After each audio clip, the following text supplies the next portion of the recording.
Tonight we begin looking back. The information is not easy to present.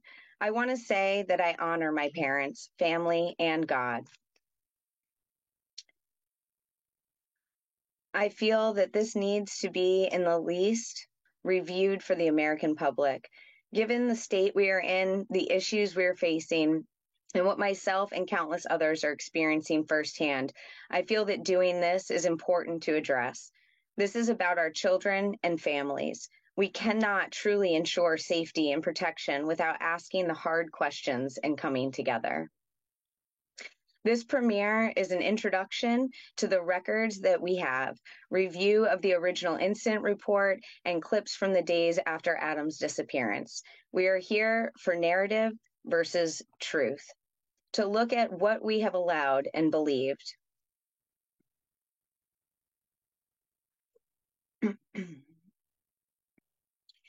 And if that is truly serving us and protecting our children and families, it is essential to look from many perspectives and at all info, actions, and outcomes.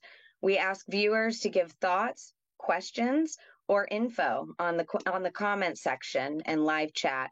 Thank you for joining us tonight. 6-year-old Adam Walsh is still missing at this hour. The sandy-haired youngster disappeared from the Sears Hollywood Mall between 12:30 and 1:45 on Monday afternoon. We've invited his parents, John and Reve Walsh, to be in Channel 4 studio in the hope that their words might be heard by the person or persons who police believe abducted young Adam. Mrs. Walsh, you were in the store, of course, with Adam when he disappeared. What do you think happened?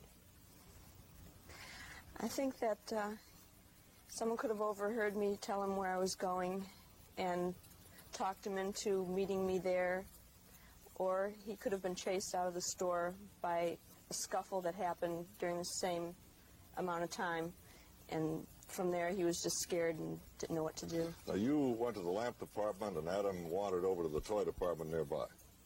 Well, we have to pass the toy department to get to the lamp department, so.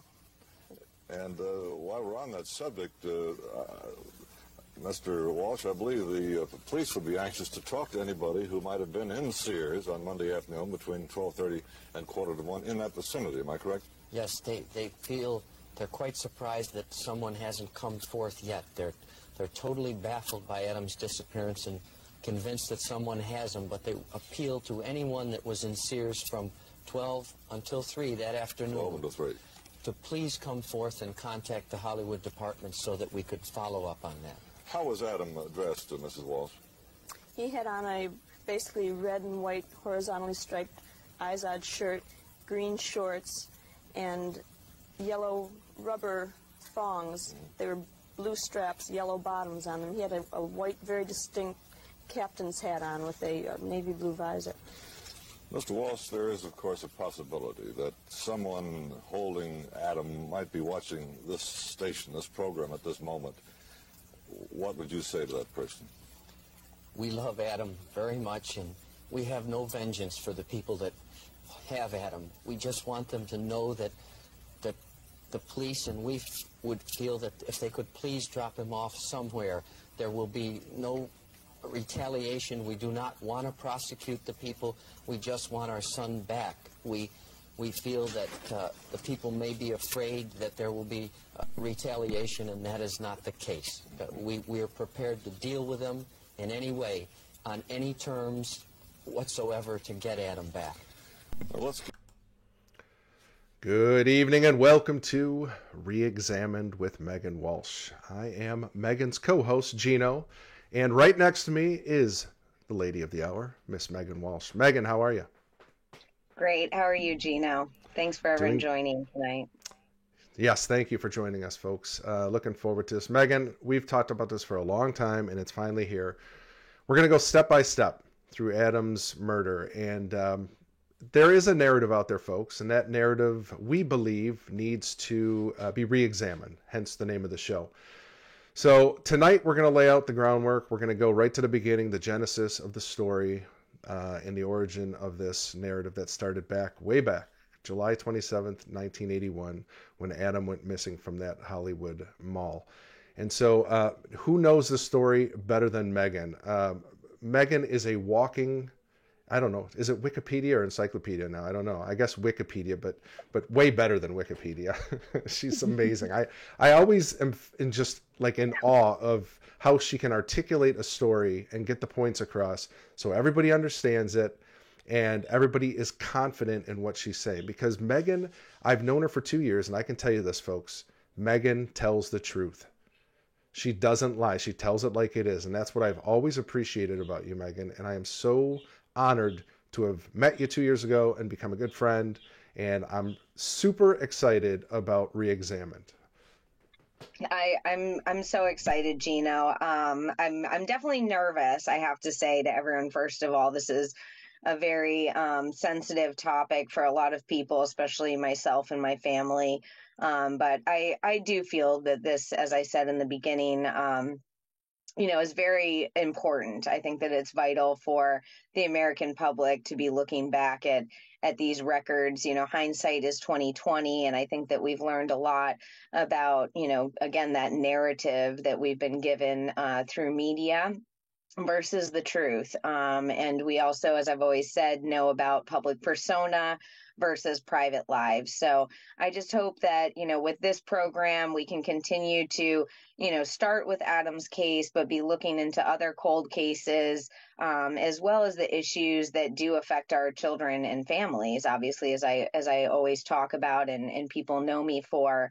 But that's really, I know our motivation behind bringing this forward and bringing this back. I know that, who we're talking about. I know, we all know who we're talking about here, and these issues are not easy to talk about, but I would like to, I guess I should say I'm grateful for the opportunity to be able to sit and have our viewers really look at this information with us.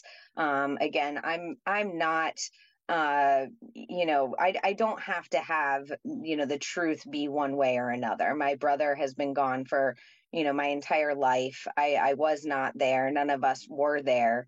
But I think that it is very important for us to be looking back at these case files and police records and really seeing what we think, looking back on this.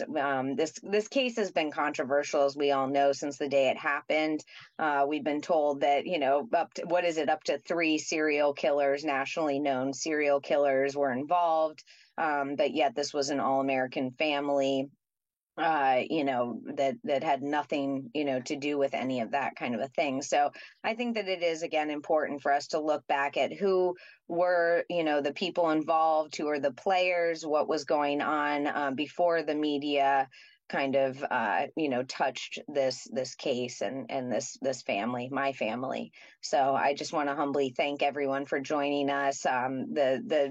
The information and the material is definitely not easy to be looking at, and neither is the issue of child trafficking or child protection, exploitation, abuse, any of that. So I just want all of us to keep that in mind and keep our hearts and our minds open.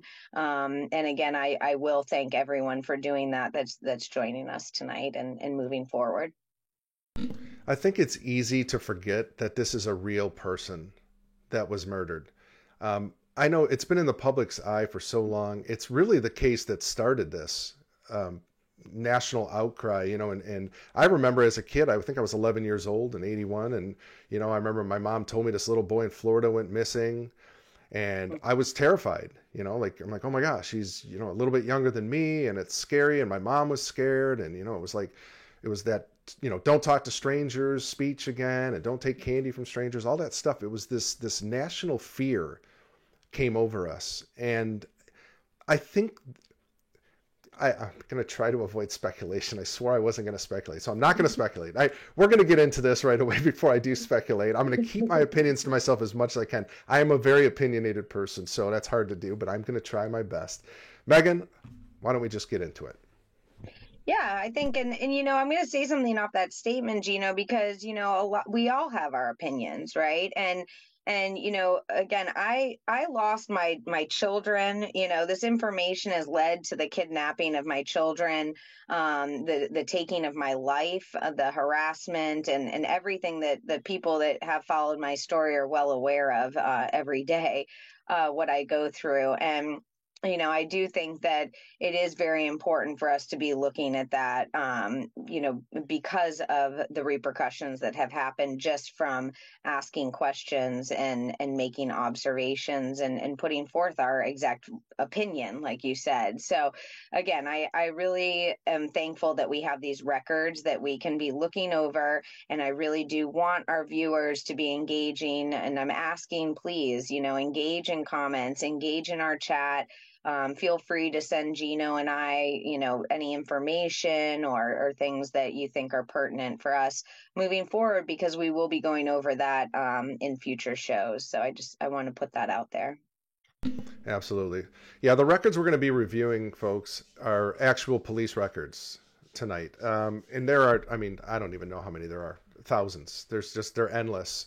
But we're just going to get into a few tonight. We're going to try to keep these shows relatively short. About an hour long, probably a little longer. We want to do a Q&A for about 15 to 20 minutes following each episode. So if you have any thoughts, comments, questions, like Megan said, just go ahead and later on we'll ask you to drop them in the chat. So be thinking of those. But we're going to get right into the incident report here. This is actually from July. What's the date on this one? I think it was July 28th. So the day after Adam went missing. He had gone missing July 27th of 1981.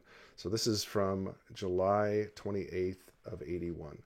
And folks, these are old documents, and I'm sure it's one of those old Xerox machines, but I'm going to do my best to read it. It says, juvenile was last seen wearing a red and white striped shirt with green Adidas gym shorts, cream-colored canvas captain's hat with a blue rim and yellow rubber sandals. The reporter advises that the above missing person has less. Sorry, I think it says, is that what? Yeah, reporter. Reporter advises that the above missing person was last seen in the toy department of Sears department store. Missing person was to meet reporter when she was done with her business in another part of the store, namely the lamp department. Reporter returned to toy department approximately 10 to 15 minutes after she left. The missing person was not to be found. Reporter looked for missing person for approximately 40 to 45 minutes after calling police. Now, Megan, the reporter is? Reve Walsh. Yes, that would be Megan's mother. And Adam's mother, obviously. Upon arrival, the undersigned officer took info from the reporter. Actually, it's reportee, I think is what it says. And then notified FCIC, I think it says, and report was taken by the officer, Badeau, number 617. The undersigned reportee and the grandmother then conducted a store-to-store search of the mall, which proved fruitless. The undersigned officer continued search and at approximately 1700 hours handed this investigation over to Lieutenant Walsh. No further information available at this time.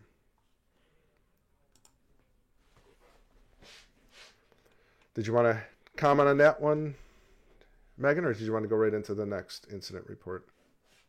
Well, I just think, this is an initial incident report. So obviously, many people are not knowing what's going on at this point. But I do find it somewhat vague. And in future shows, we will start, kind of bringing out the points. Again, tonight is a general introduction to start getting everyone warmed up and kind of seeing an overall picture here.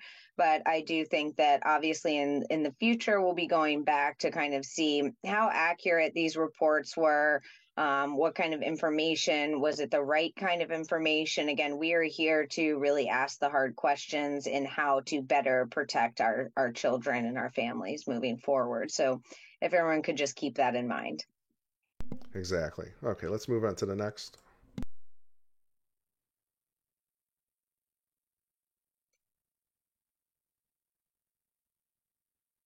You're on mute. Oh, jeez. I never get through an episode. Sorry, everybody. The undersigned officer. We say it every time. Every time, I know. It's become a running joke, sorry. The undersigned officer contacted the clerk at the Little General Store located at 2960 Taft Street in reference to possible information that he had regarding the missing juvenile Adam Walsh. The undersigned contacted the clerk, identified as George McMullen. Can't read that. His birth date, I think, 9/4/37. Then his address, Dawson Street, phone number, blah, blah, blah. Mr. McMullen stated that he had observed the missing juvenile at approximately 14:20 on 7/27/81, near the northwest corner of the Sears Mall parking lot.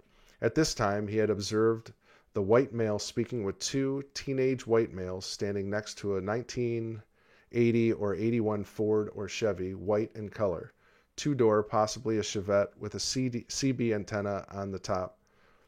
I think that says, on the trunk. The two white males that he was speaking with are described as follows. 13 to 14 years old, 5'7", long blonde hair, wearing dark blue shorts and a yellow t-shirt. Suspect 2, white male, 14 to 15 years old, shorts and prescription-type glasses, no further information. Mr. McMullen stated that the young juvenile was speaking with these two white male teenagers next to this vehicle upon which the driver's door was opened. Mr. McMullen did not see the juvenile enter the vehicle. No further information.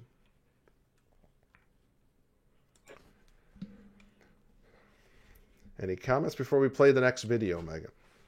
Yeah, and I think that next, show we should pull up a couple of other ones. Maybe that was our discrepancy here, but I think that this also shows that, this is one example of the reports that were called in. There were many, many reports called in. We have different, there were certain ones that fit the narrative that were put out. There were, other differing narratives that were called in, and then there were ones that had nothing, to do with the case. They were fruitless. So this is an example of really seeing that, as well as the fact I'd like to point out that in some of the other case files we find that, and again, these are all for free. They are all on justiceforadam.com, which has been provided by the amazing work and efforts of Willis Morgan, who does believe that Dahmer was involved. He was there that day at the mall as a young 30-something-year-old. So again, there are differing narratives, but here we have this white boy, black boy narrative that keeps coming up. My father's very poignant to bring it up. But beyond that, so we get stuck on that. And beyond that is the point that no one really that was interviewed that day that we found so far. Now things might change. We're reviewing these records, in real time, slightly before you all. We've had them for years, but there are so many, and it's been so all over the place that the viewers really are going to have to bear with us. And if you find something while you're looking that we haven't found, that's what we're here for. That's the point of this. Okay, I want to make that clear, but. I'll digress for a second to go back to this, the boys that were there the day of, and the witnesses that were asked. And most often we are finding that no one really could recognize or identify Adam from that day. They would say, oh, we saw this child, or we saw somebody that might have been him. We saw this scenario of a man and a boy, or we thought it was the father and a son, or, we hear very differing stories. There's no congruency here, I guess is my point, to that aspect of this larger picture. Yes, absolutely. Okay, we're going to go into another video here. This is days after Adam's gone missing. I believe this is about 4 or 5 days after he had gone missing. And this is John Walsh. Gosh, how old was your dad here? 24, 25, something like that? I believe he's in his early 30s. And just also to look at, and we'll get more into affidavits, and, moving forward, we'll be looking at the history of my parents, leading up to Adam's disappearance, which I think is the biggest part of all of this, to be honest. But we just need to be looking at that and kind of see where these affidavits, I don't mean to be avoiding things, but I want to give people a mindset to be looking at, from different perspectives, and to be questioning not just, what we have been told narrative wise. Right. It's been a frustrating 5 days since 6-year-old Adam Walsh was last seen. His disappearance has prompted community-wide concern in South Broward. Late this afternoon, volunteers met with Adam's parents to continue their search. Close to tears, John Walsh stood on a car asking people not to give up hope. We've searched and searched for Adam, and we haven't found a body. So everybody thinks he's alive. We do too. And we feel that since you people have searched so hard, the best thing we can do now is get these flyers in everybody's hands, because the police are so frustrated. Nobody's really come forth, and the clues that we have, really, we haven't come up with anything substantial. Adam's mother, Rive Walsh, says the new strategy in the search is to expand it beyond Hollywood. The most important thing now is to get the people can do is to get the flyers out of the area. Now they have to use their own detective, their own senses to think of their own ideas. I don't want them to wait for someone to tell them what to do. The reward for information leading to the whereabouts of Adam Walsh is now $50,000. Spiro Canton, Newswatch 10 in South Broward. Boy, this is really hard for me, Megan, when I see videos like that. This is, do you remember how many days? I believe it was 5 days after. I thought that's what I remember, but it could be.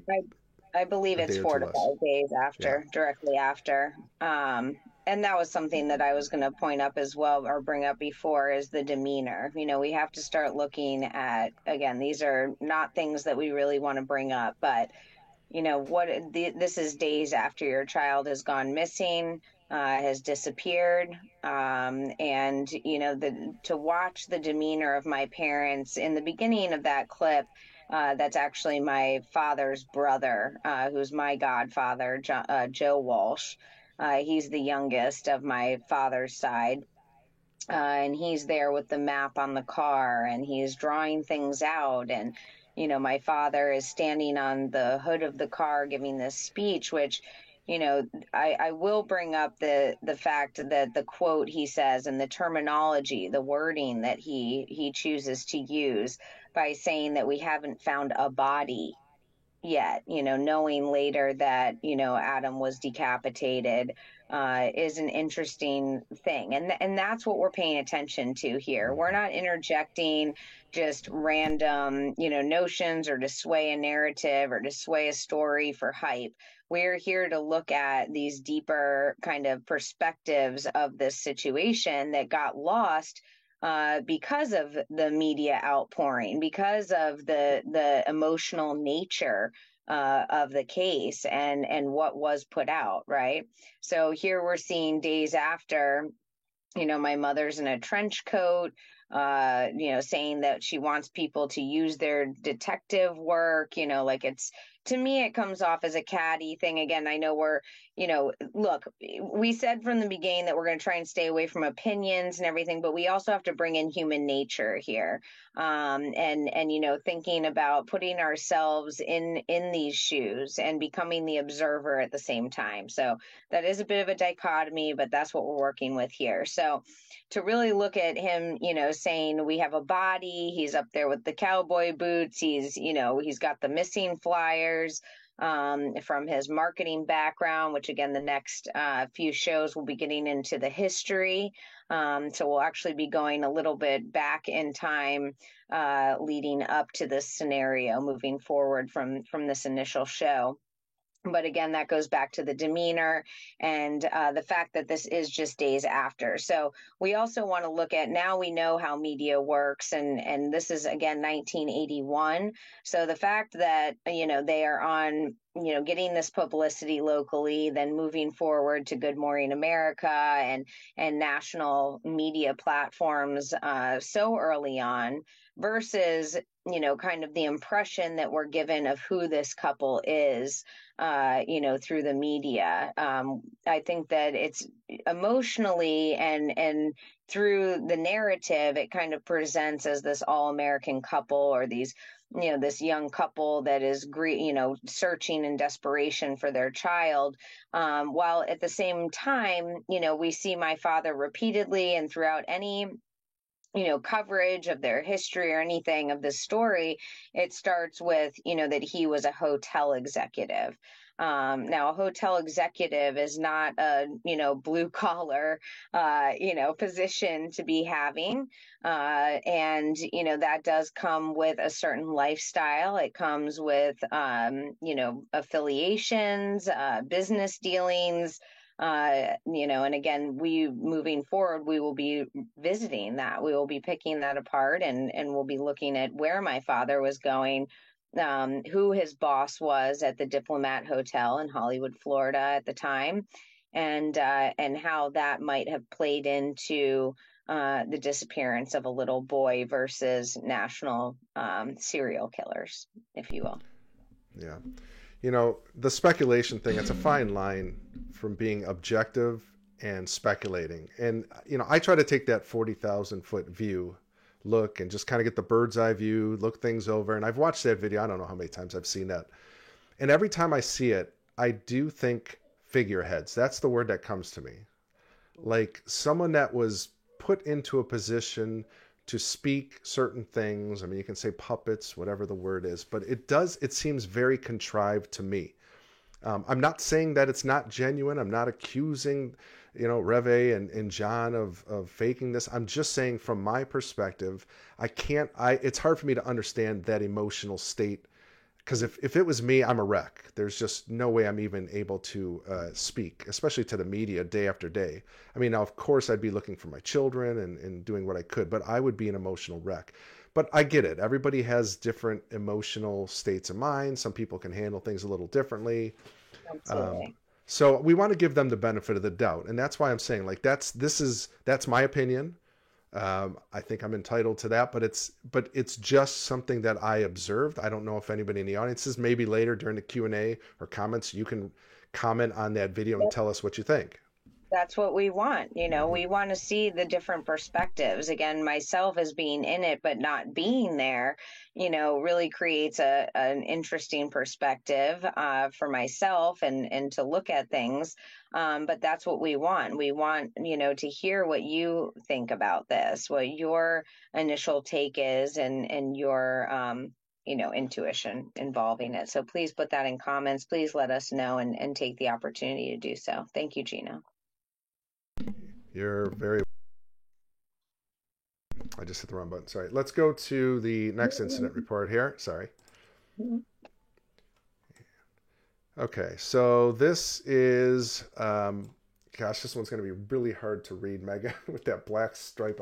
I was trying to figure it out before the show, and I was trying to write in what I thought it said, but I don't want to speculate what it says. Yeah. So I'm just going to do my best. I'll read it. We'll try to do what we can. These are, like I said, these are old copies. So, okay, will concern itself with a kidnapping. I'm assuming that's the police department. Will concern a kidnapping murder that occurred on July 27th, 1981, between 1200 and 1220 hours. Location of this offense. That's the Sears location at the Hollywood Mall there in Hollywood, Florida. Something of this offense is identified as Walsh Adam, white male, date of birth 11/14/74, then your home address. Adam Walsh is a 6-year-old white male, 3.5 feet tall, 45 pounds, sandy blonde hair.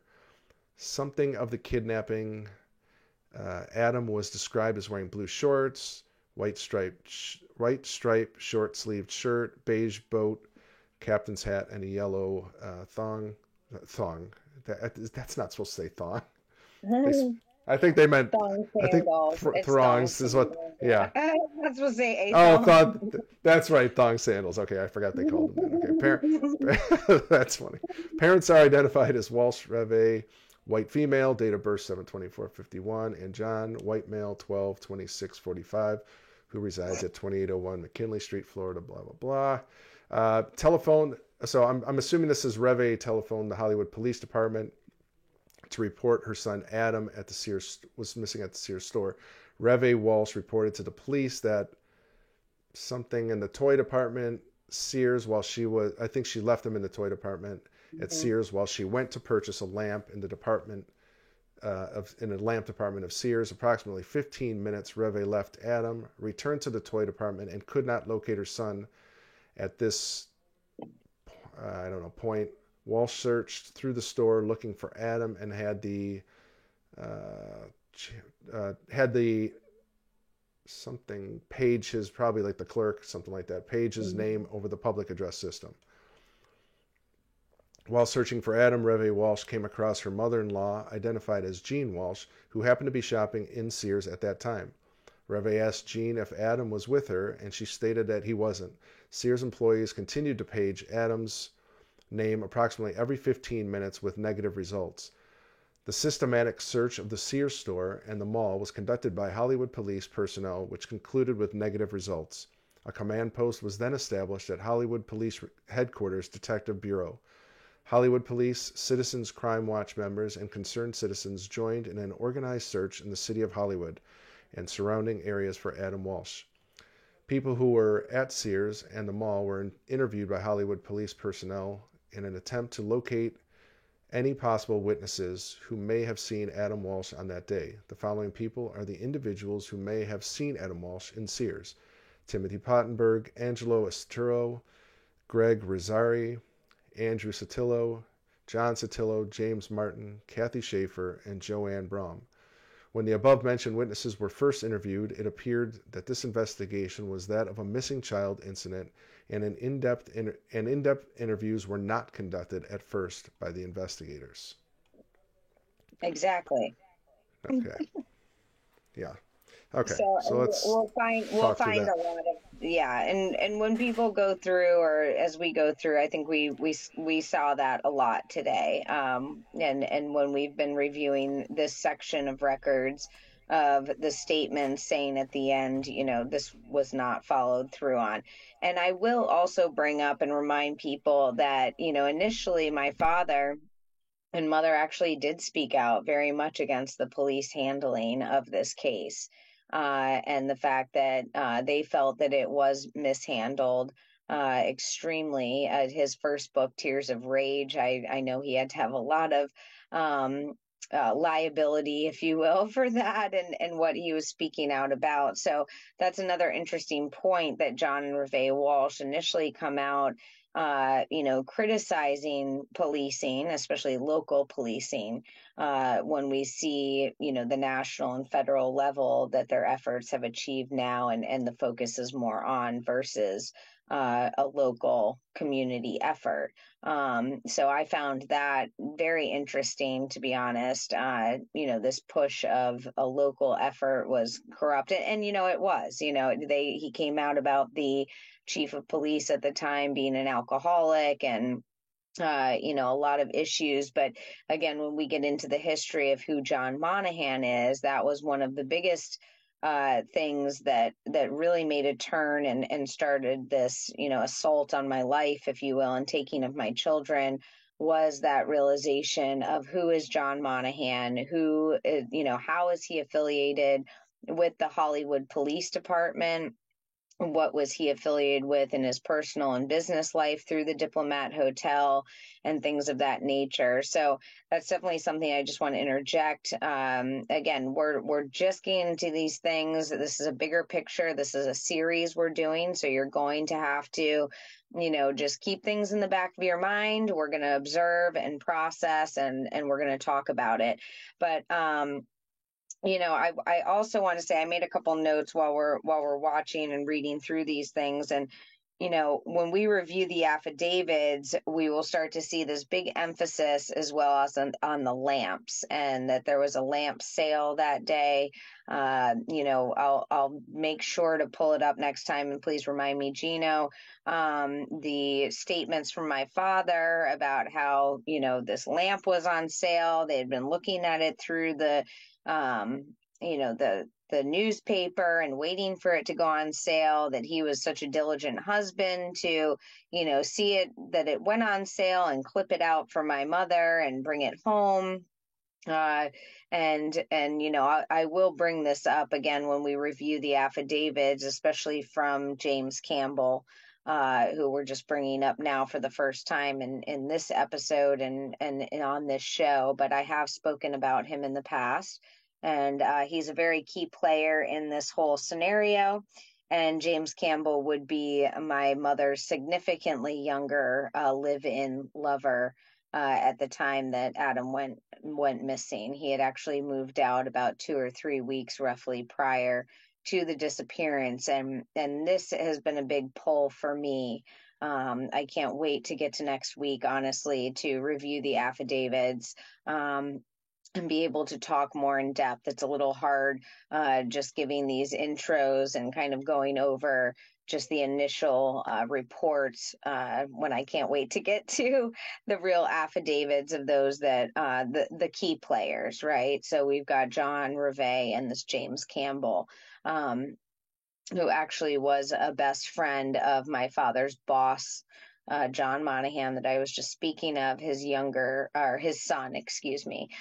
So my father did meet James Campbell initially before my mother, and that was when he was about 12 or 13 years old. And he's a big player that we will be bringing up and kind of showing the evolution of his relationship with my parents, being that that first 12 or 13-year-old meeting by the Diplomat Hotel while my father was a cabana boy, and how my father kind of moved into that executive position, and how James and my father's relationship grew to the point with my mother, to the point of him being named Adam's godfather at 19 years old, not being a family member, not any of this, but at 19 years old being named the godfather of Adam. And next show we'll kind of get into the nitty gritty of that relationship that was going on in that house. But I think that that's a big deal to bring up, as well as the fact that, this running into my grandmother, my mother running into my grandmother, the Boca Mall or the Hollywood Mall. My grandmother would always go to the Boca Mall.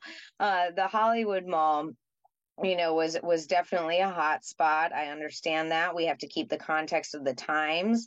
A lot of people will say, well, leaving your child, at that point was not a big deal. That was, what we did a lot, in those days. Absolutely. Like, that's very, very fair. That's something that we take into account. But we also have to be looking at, again, next week will make a big difference in setting up really what was going on in the home and what was going on in the lives of the people involved around this little boy. Yes, and I think you're going to notice, the audience is going to notice the varying time that seems to just, I don't know, it changes all the time. One of the things I noticed, Megan, when and we'll get into, I don't want to get too far into the weeds because we will definitely discuss all that. But one of the things that always fascinated me, you brought it up, is this lamp. I mean, this lamp must have been the greatest lamp ever, because it's brought up, I don't even know how many times in these reports. And you think, okay, well, I don't know. If I was being questioned, I would just say, yeah, I was shopping and I was, over in this department, and then my son went missing.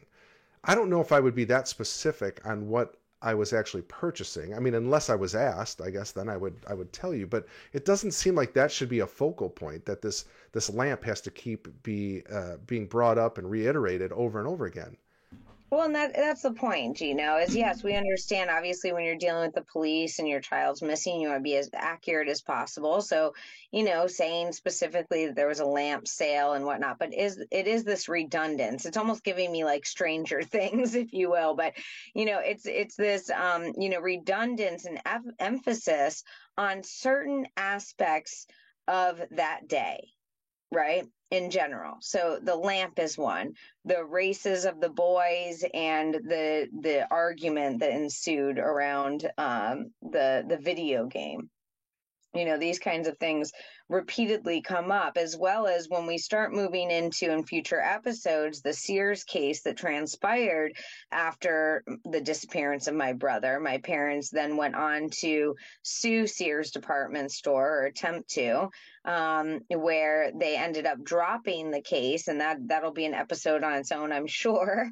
But they ended up dropping the case because of this, these time discrepancies, as you brought up. My father has gone on for years saying, Reve only left him for 3 to 5 minutes. I mean, the time always varies on how much, but when they actually went into court and were, attempting to sue Sears for damages, not only was Sears able to prove that it was over 90 minutes, as well as discrepancies in my father. Sometimes he'll say, oh, they did call Adam's name over the loudspeaker. Sometimes when he's doing Code Adam and he's fighting for legislation for something that he needs to get for the National Center, then it's, we find that it's, oh, no, they didn't call his name over the loudspeaker, and different variables of that. Which, all of the records, as well as we have, if people want to go into it or want to find that specifically, we do have, the statements from the women working that day stating how they called over, the loudspeaker for Adam's name, as well as the congruent reports, documenting such. So that was definitely something that came up, and then proving that it was 90 minutes, not just a few, as well as the fact that James Campbell did make statements. He was very upfront about things. And he did make statements that my parents actually tried to, and I'm sorry, I apologize tonight that we didn't have another proof of that, because we do have the proofs of it, but to pull up tonight. But for them to actually dismiss the case because the judge had decided, and against their motion to exclude James Campbell's affidavit and his statements, which his statements were regarding basically the lifestyle that was in the household at that time, the dynamics between my parents and him, the three of them, and all of that. So the judge did decide that she was not going to accept their motion. She would keep in his affidavit. She felt that it was very imperative to the trial that was happening and the issue at hand, because it really gave a demonstration of what, again, that we're going to keep going. I will become a broken record, I'm sure, about this, but again, what was going on, what the lifestyle, what the environment of, that was going on around this child when he suddenly disappears. And I think for myself, that is one of the, most crucial and viable. I'm definitely the one to talk against judges that are corrupt or any corruption that goes on in the system, but I am also the first one to give credit where credit is due. Sure. And, what we are finding from looking at these records, as I mentioned, this huge criticism of the police department and everything, and maybe that's true. And we will get into the corruption, the potential corruption. We'll get into the potential loopholes and discrepancies that they didn't follow through, or maybe what was going on in those departments in the bigger picture. But to keep the focus on what was this again really going on. We've got all these different takes of what happened that day. We've got people that saw different things. We've got people that come forward years later that we're going to get into with 1997, 96, 97. Things are still going on. But to really keep a focus on what was this situation when this occurred and leading up to what this occurred. So I think that I definitely got off on a tangent. We're not talking about the lamp section anymore, for sure. But, I just do want to, as I always do, I want to be explaining, this is such a big picture. This is, Yes, the totally.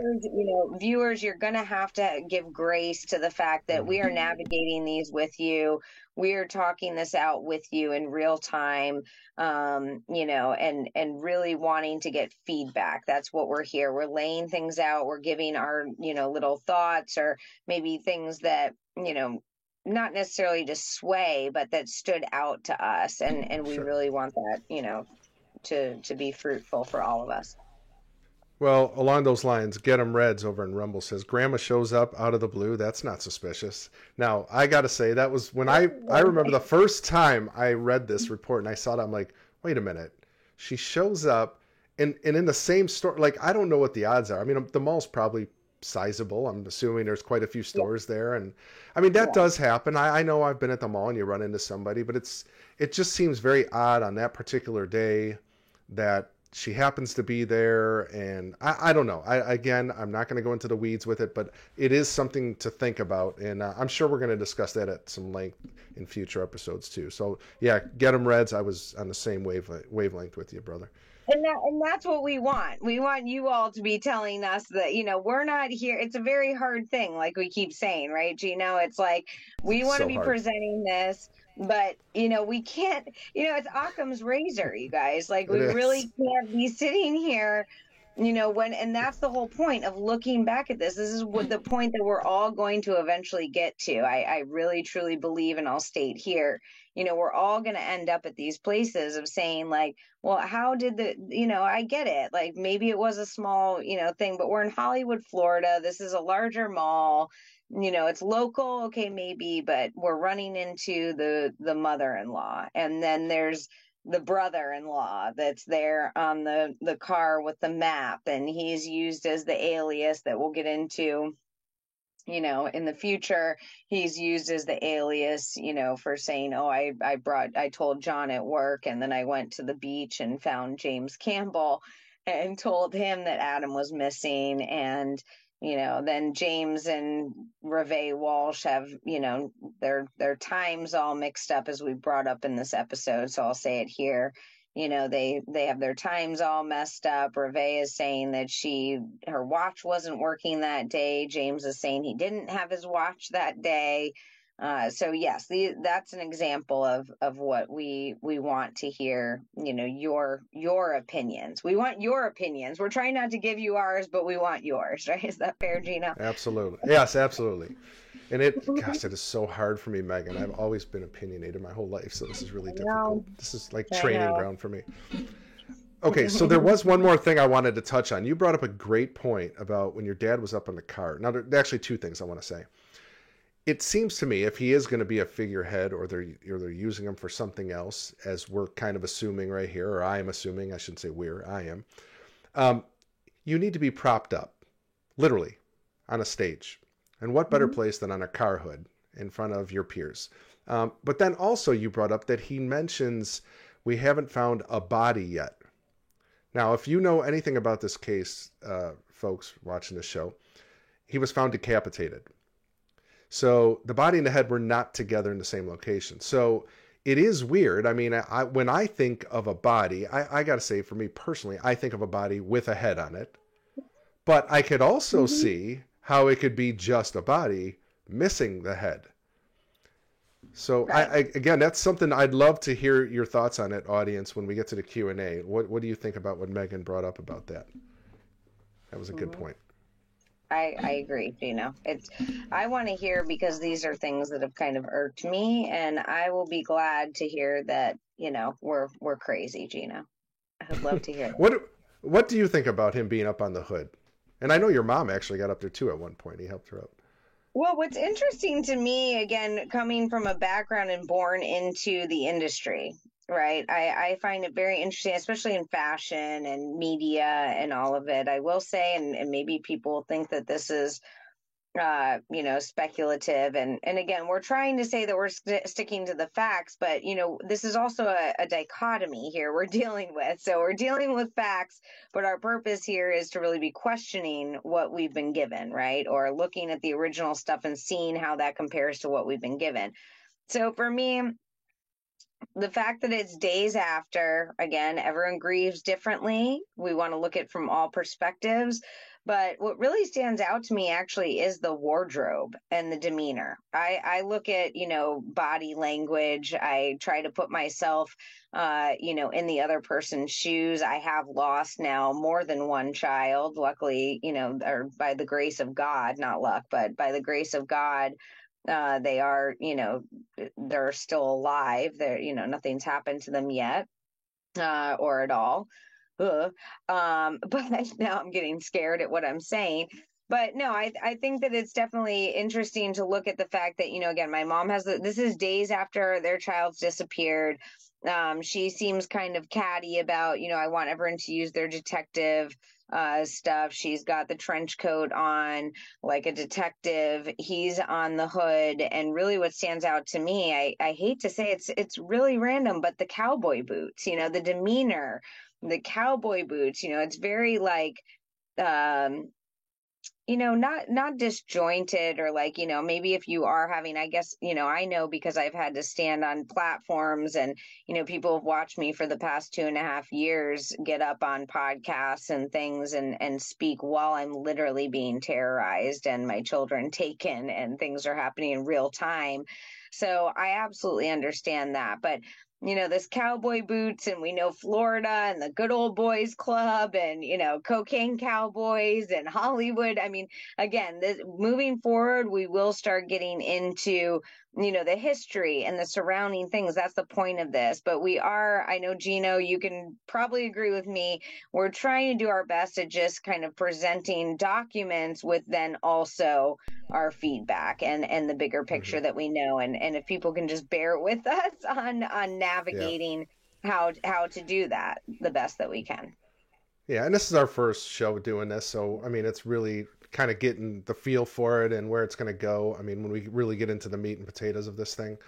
I just thought it was interesting that the cowboy boots struck me too. I mean, I think of like, the white hats are coming in to save the day, and you kind of think of, old cowboy movies and things like that. There's kind of that symbolism there too. But again, that's just me thinking out loud. But all right, well, why don't we go to another early interview from a local news station here? And I believe this was at your house. You can correct me if I'm wrong, Megan, when I show this here. Let's see, which one was it? I just lost it.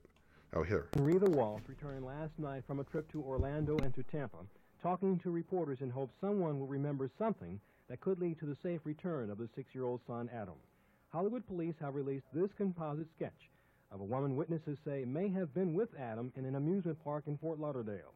The woman has dark hair and wears glasses, and police say they are looking for help trying to find her.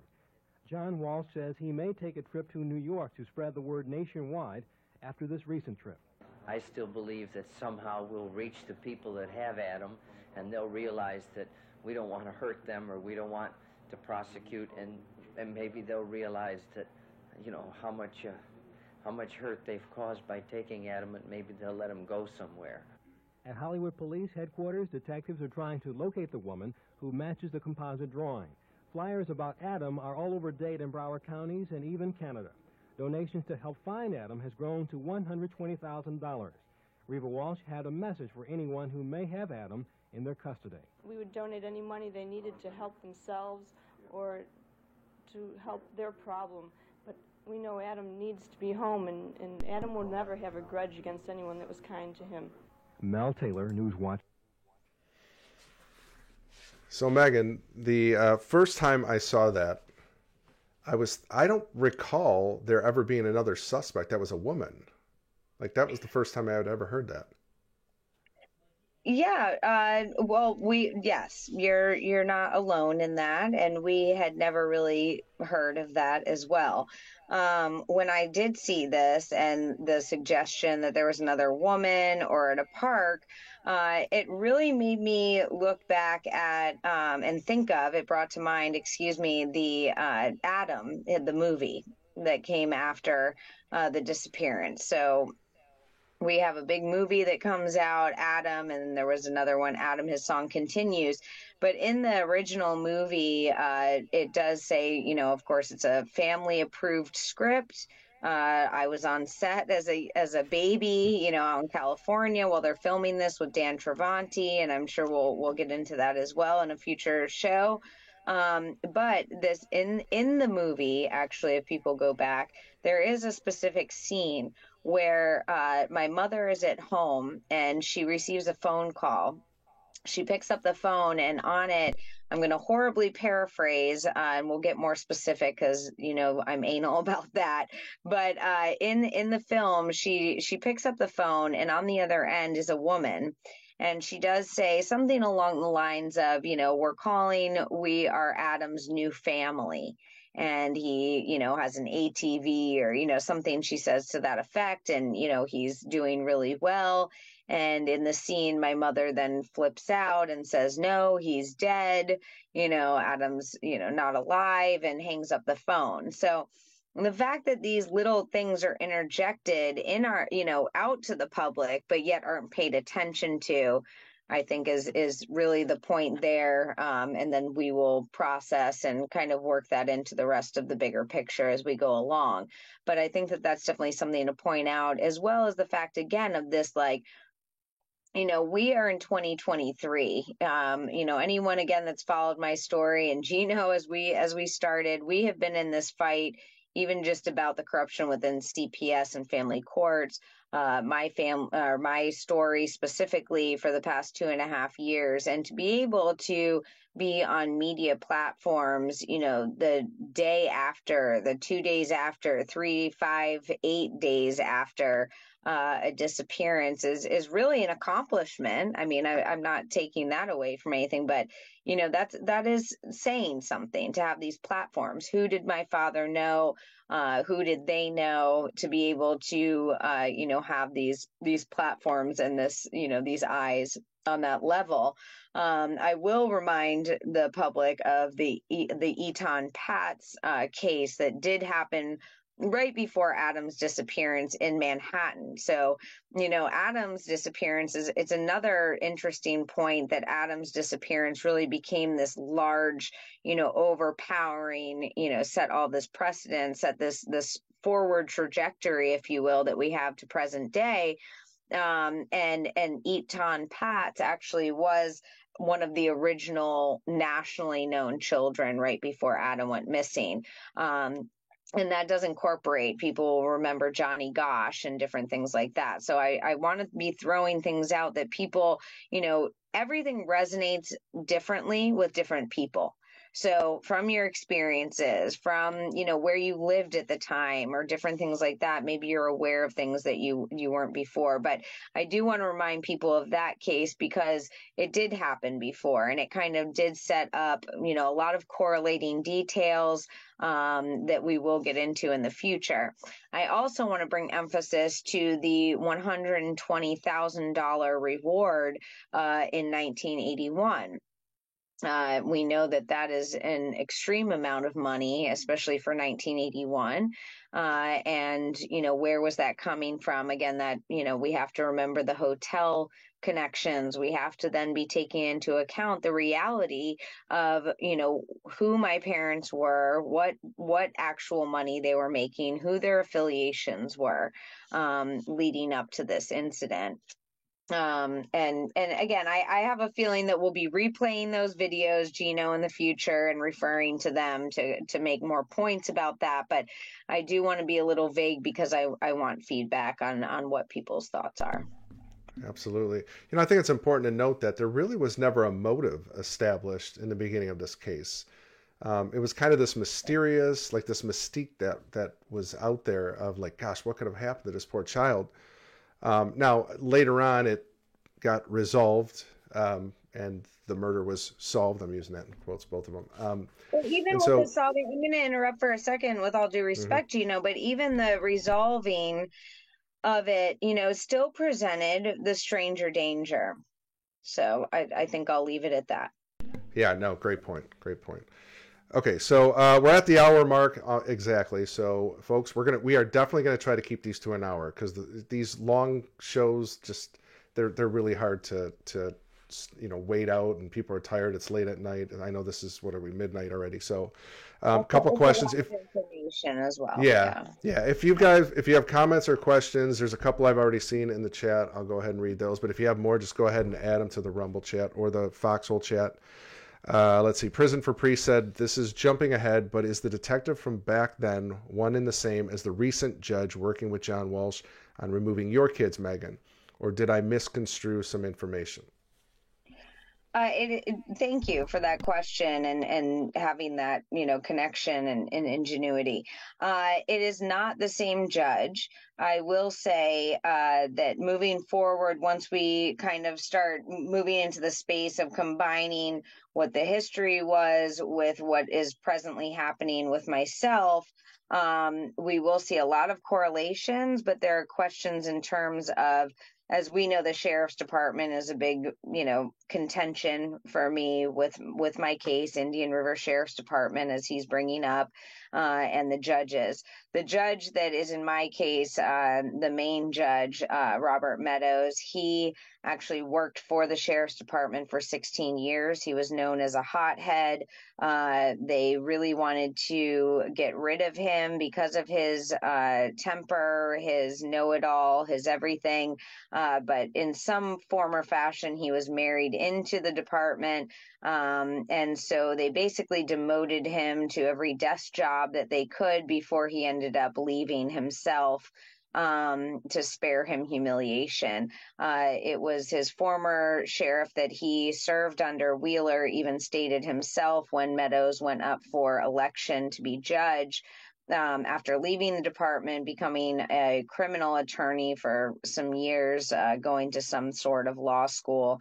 Then he went up for election for judge, and even his former sheriff stated in articles, and maybe that's a great point to bring up in the future, that he would not even vote for Robert Meadows to be a judge, never mind a dependency judge and everything like that. So it is not the same, but the sheriff's department that is involved currently, the original sheriff is Daryl Lohr, and he also worked with Meadows. So these people all work together. That's what people need to understand, and that's why this is a great point to bring up, is that this is generational. We're looking at generational things here. We're looking at patterns. We're looking at connections and how that keeps moving forward, or what, corruption is going on within small communities, because this is what we all live in. This is what affects all of us. And we're seeing that on more of a, extreme level at this point. And my father, with, again, the most respect I can actually have, is seeming and coming forward as part of this larger picture of, corruption, police corruption. That former sheriff is Daryl Lohr. So now they have worked together and known each other for 40 years, since the day my brother's head was found in the town that we ended up moving to and I grew up in, which is another interesting point. So no, not directly connected, but we have to start looking at these pictures of how these rackets are connected, how these people are connected, and how that is even coming into present day and the issues that we're dealing with. So no, not a direct connection, but we will be getting into, as vague as I can keep it, right now, without getting into everything. There are questionable connections, so you are not wrong to go down that avenue. Is that fair, Gino? Oh, I think that was great. Yeah, absolutely. Prison for Priests again says, John Walsh said, "We haven't found a body," followed by, "We think he is alive," correct? Yes, he did state that. So I don't know if you're, I'm not exactly sure how you're phrasing the question, so I don't want to put words in your mouth. But I think you're saying, because we were talking about, he says body, and that could be with a head or without a head. But then he also did follow it by saying, "We haven't found a body." So, yeah, I mean, that's a great point to bring up, because like we said, we want to keep this on the fair, everybody, let's just keep it on a level playing field. And he did say that. So, I go ahead. Sorry, Gino. Go ahead. No, go ahead. No, and I want to say something to that. I want to give the viewers the knowing that, our plan, Gino, you'll agree, moving forward, is for the next episode to really be looking at some certain affidavits of key players at the time. not years later, not 1996, 97, which we'll eventually get into, but at that time, affidavits of John and Reve Walsh, of James Campbell, of people surrounding. But then I know that I hate to say it, I don't know how to say this shockingly, but the next episode after that will be specifically regarding the finding of Adam's head. And what is surrounding that. It is an episode and more in itself. So thank you for bringing that up, and please keep that in mind moving forward. For sure. Our good friend Leo Beachy, they don't want to hurt the person that took their child. What? Yeah. I think I would probably have a much different sentiment, I would suppose, like if that was happening to me. I'd be angry. Let me put it this first. I'm a Christian first. So before I was a Christian, I probably would have done something very drastic. Now I think I have more self-control, but I got to say, when it comes to your family, and you're the guy, you're the husband, you're the provider and the protector, I'd be pretty ticked off. Yeah, I don't think I'd be stating. Devil's advocate, maybe it was a tactic, right? So we're sitting here, we just want our son back. That's all we care about right now. I will play that devil's advocate. I'm not here to tear my parents down. I'm not here to tear this case apart or anyone's work that has done on it. But we definitely want the truth, and we haven't been given that. So, maybe that could be the case and viable, but I have to agree that should be a point that we keep in the back of our minds. No, that's also a good point, though. I mean, because if you think that your child is with someone that could do him harm, you don't want to antagonize him into doing that harm. So yeah, I mean that's a good point. To me, and when I was personally speaking, when I was looking at that, obviously I feel the same way. I think that's very interesting how soft. I think, Gino, if we can make a note for the next episode to pull the clip that's coming to mind where my father is even more poignant about that, to say, we're willing to sacrifice. He's very poignant to use the words, we're willing to sacrifice ourselves. That did stand out to me very much, especially after looking at the affidavits and the polygraphs and stuff that we'll be going over on the next show. Yeah, we will definitely bring that up. All-American Truth Seeker. I've heard Adam is Ron DeSantis. Yeah, there's that rumor too. There's a few rumors floating out there. I don't think it's Ron DeSantis. Adam Walsh is not Ron DeSantis. And I mean that with all respect. Like, I'm not mad at anyone saying that. Like, we're all here doing our best, right? And that's been a huge narrative. I have asked Ron DeSantis personally to denounce that. We've spoken with his media department, who acted very concerned at the time and then absolutely ghosted us, as well as about this case and the child trafficking that's going on in his state that he is further funding. But that's when we do my other work, right? Not for the Adam case tonight. I won't go on. We're trying to stay in one. We're trying to stay in one lane. Yeah, let's just put it this way: Ron DeSantis is not one of our favorites. We'll just leave it at that. Ron DeSantis needs to be held accountable, and he needs to answer some things. Let's just leave it at that, including whether he's Adam Walsh or not. I think that's very bizarre that he wouldn't come out and denounce that. I think so too. Well, all right. Good crowd over there on Rumble. Thank you guys for watching tonight. I don't see any more questions. Guys, we'll give you another couple seconds here. If you want to drop some comments or questions before we go, you're more than welcome to. We've got a few more minutes if you want. But if not, we're going to close up shop. I think we broke the ground for the first episode. We kept it kind of easy and simple, but it is going to get deep, folks. So as we go further into this, I think you're going to be scratching your head, and you're going to want to dig into these files yourself. If you love investigating and doing some deep dives, this is the case. It's endless. Honestly, it is just endless material and evidence out there that I believe is going to possibly change some minds out there. Because I know there's some people that stick to the original narrative, but I think if you look at it objectively, I think your mind is probably going to think a little differently at the end of this. Gino, we don't need everyone, in the work that I do, again, I'm not here I haven't said one way or another, I mean, everyone has their opinions. I've never stayed one way or another. I think that, as you know, I'm getting closer to my several possible hypotheses in this, which I know people are interested in, that I want to be very careful about and very diligent about. And going through the trauma of the past 2.5 years and the daily domestic terrorism, I guess I hate to have to use such a dramatic term, but it's logistically what it is.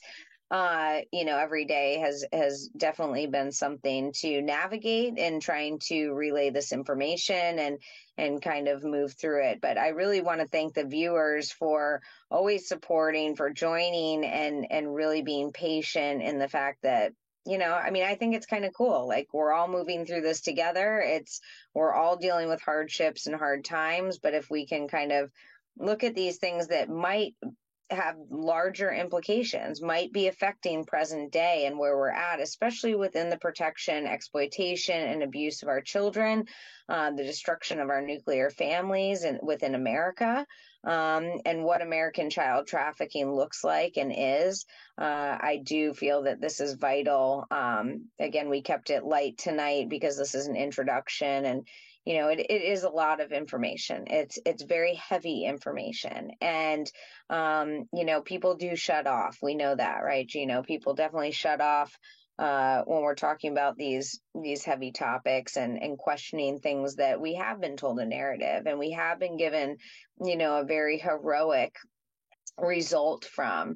But again, now in our current state, especially in America, we are seeing that maybe what we thought was good, or what we handed power over to, especially with our own taxpayer money and dollars and our hardworking efforts, maybe we do need to be more diligent about that. And that's something that is the root of my motivation behind exploring this for the American people, and specifically for our children and families. Well said. Guys, if you want to follow Megan, you can go over to, I was going to say Twitter, but it's X, @MeganWalsh_. If you feel so inclined to donate to Megan and her cause and what's going on with her children, PayPal, Megan Walsh Consulting, or Cash App, $M Walsh Consulting. It would be greatly appreciated. Please join us again. I believe we will be back next Saturday at 11 p.m. Eastern Standard Time. And like I said, we will start getting into the weeds. Today was just scratching the surface, just to give you guys a taste. But it's going to get really deep fast, and it's going to be fun. It's actually, I hate to say fun because it seems like such a weird thing to say, but it's enjoyable in the sense that maybe we can bring some closure, to this matter. And even in your personal life, Megan, I mean, my condolences still go out to you. I mean, it's your brother, for crying out loud, and this is your family, and that's got to be difficult. And you're such a courageous person. One of the most courageous women I've ever met in my life, honestly. You're just an amazing person, and I just really appreciate our friendship and everything that you've had to endure on a daily basis, and I'm just so proud of you. So, guys, have a blessed night. Megan, any last words before we go? Well, first of all, I couldn't do it without you, Gino, and our great team behind us, and that's what I look forward to as the show and the work that we do progresses.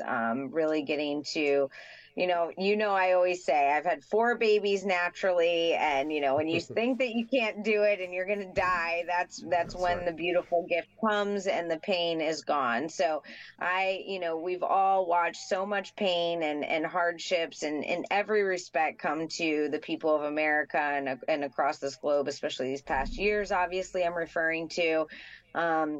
And so I know that once we can get through the brunt work here and the hard stuff, that there is a great, thing waiting for us on the other side. As you know, we have I always say we have better ways My Better Ways campaign, Yes. between corruption, how we handle children, how we handle families, but also coming together over these issues. We have a lot of history to our country. We have a lot of history in terms of true crime and cold cases, which is what we're talking about here tonight and moving forward. And so I think that it is important for, for people to really be looking and questioning the hard stuff that we don't want to, so that we can get to better resolution and better ways and true protection of our children, as difficult as that might be. So if we can keep it fun in some way, I'm always here for that. But it is Yes. hard nonetheless, 100%. and I want to acknowledge that for the public and for the viewers. Sure.